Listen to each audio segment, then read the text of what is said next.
Exercise 3.3, question number 10.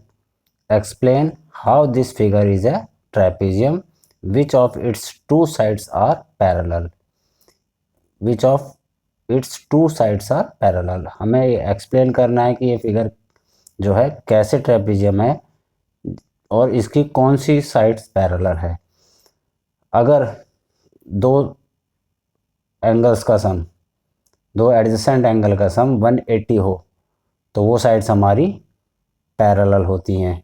तो इसमें हमारा एन एम पैरेलल है के एल के, because angle L plus angle M ये दोनों 180 होंगे। तो ये दोनों 180 हुए तो ये दोनों साइड्स हमारी पैरेलल होंगी। एन एम हमारा पैरेलल होगा के एल के। ठीक है, अगर दो एडजेसेंट एंगल का सम 180 हो तो उसे वो ट्रेपेजियम में ही ये पॉसिबल होता है कि दो पैरेलल साइड्स का जो सम होता है वो 180 होता है। दो पैरेलल साइड्स का सम 180 होने पर वो हमारा ट्रेपेजियम हो जाता है। तो यहाँ पर हम लिखेंगे कि because sums of parallel sides are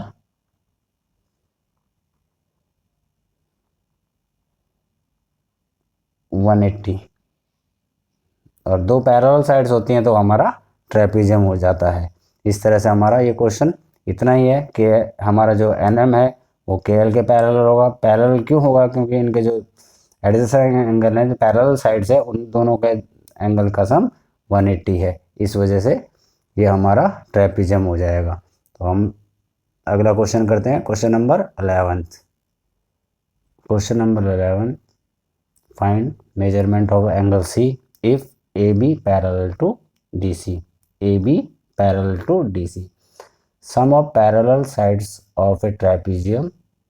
ये ट्रेपेजियम हो गया हमारा, ए बी हमारा डी सी के पैरेलल है, तो इन दोनों का जो सम होगा वो 180 होगा। Angle B, measurement of angle B plus measurement of angle C equal to 180।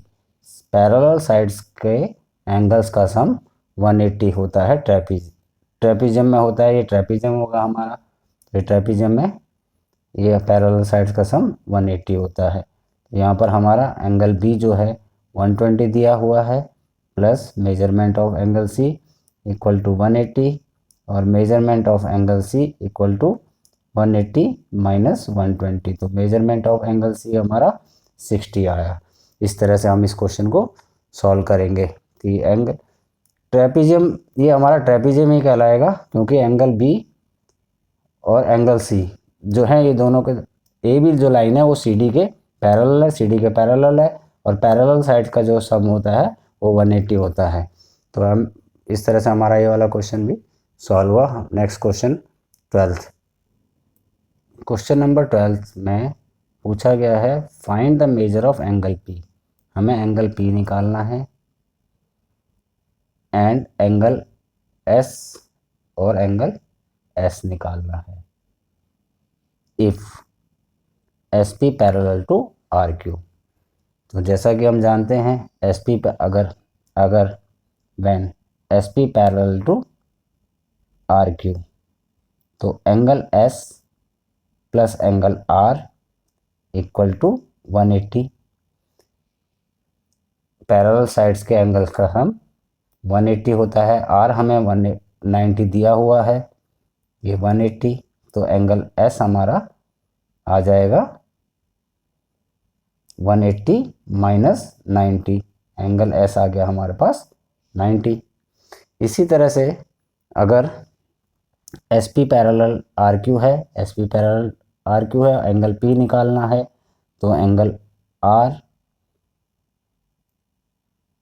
P plus angle Q equal to 180 होगा। ये पैरेलल साइड्स हैं, ये दोनों पैरेलल साइड्स हैं, तो पैरेलल साइड्स का सम फिर 180 ही होगा। तो एंगल पी हमारा निकलेगा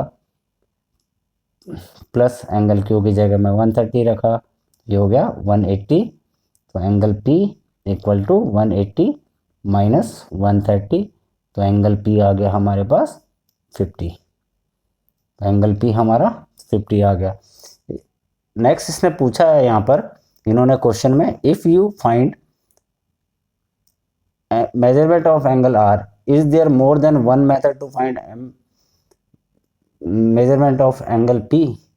नेचुरल सी बात है, हम 130 हम angle Q plus angle R plus angle S plus angle P equal to 360 रख सकते हैं, और इस तरह से हम इसे ऐसे भी निकाल सकते हैं। एंगल Q हमें 130 दिया है, एंगल R हमें 90 दिया है, प्लस एंगल S जो है वो भी 90, एंगल P इक्वल टू 360। इन तीनों का सम हमारा टोटल मिलाकर 310 plus angle P equal to 360 और एंगल P हमारा 360 माइनस 310, तो एंगल P आ जाएगा हमारे पास 50। अगर हमें एक मेथड से ज़्यादा का यूज़ करना है तो हम इसको इस तरह से भी निकाल सकते हैं। इस तरह से हमारी एक्सरसाइज ख़त्म हुई। नेक्स्ट एक्सरसाइज 3.4 करेंगे नेक्स्ट वीडियो में।